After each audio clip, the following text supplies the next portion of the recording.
కూటమి ప్రభుత్వం అధికారంలోకి వచ్చినప్పటి నుండి ఈ మాటకు ప్రాధాన్యత పెరిగింది. కక్షా రాజకీయాలకు తెలుగుదేశం పార్టీ పెట్టిన మరో పేరే రెడ్ బుక్ అనే విమర్శ కూడా ఉంది. ఈ రెడ్ బుక్ను రాజ్యాంగంలా అమలు చేస్తాం అని బహిరంగ వేదికలపై మంత్రి నారా లోకేష్ పదే పదే చెప్పుకొస్తున్నారు. అయితే లోకేష్ జన్మదిన సంబరాల్లో రెడ్ బుక్ కాపీ ఒకటి బయటపడింది. ఆ వివరాలు ఇప్పుడు చూద్దాం. ఇప్పటికే రెడ్ బుక్ పేరుతో ప్రతిపక్ష పార్టీ కార్యకర్తలు, నాయకులు, ఎమ్మెల్యేలు, మంత్రులు, సోషల్ మీడియా యాక్టివిస్టులను టార్గెట్ చేసి వేధింపులకు గురి చేస్తున్నారంటూ వైసీపీ ఆరోపిస్తోంది.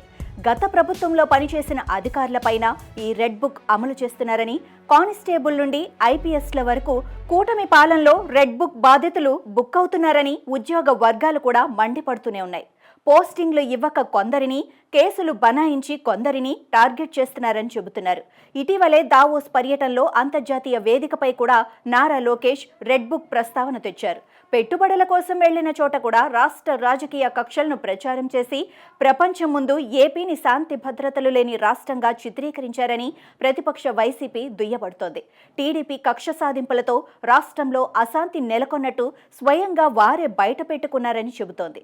రెడ్ బుక్లో ఇప్పటి వరకు ఉన్నవాళ్లంతా ఒకెత్తైతే ఇకపై రెడ్ బుక్లో ప్రధానంగా ఉన్నవారిని టార్గెట్ చేయబోతున్నామని చెబుతూ టీడీపీ కార్యకర్తలు ఒక భారీ పుస్తకాన్ని ప్రదర్శనగా చూపుతున్నారు.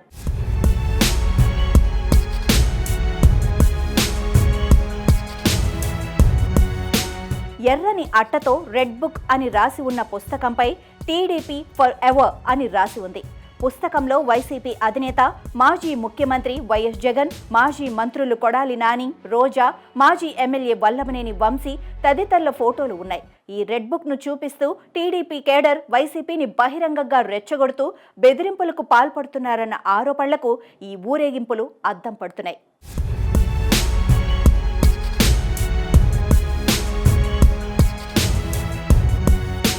నోటితో మావి కక్షా రాజకీయాలు కాదని చెబుతూ చేతల్లో మాత్రం పక్కా కక్ష సాధింపు ధోరణి ప్రదర్శిస్తున్న టీడీపీ తీరుకి కార్యకర్తల నినాదాలే ప్రత్యక్ష సాక్ష్యాలని వైసీపీ విమర్శిస్తోంది.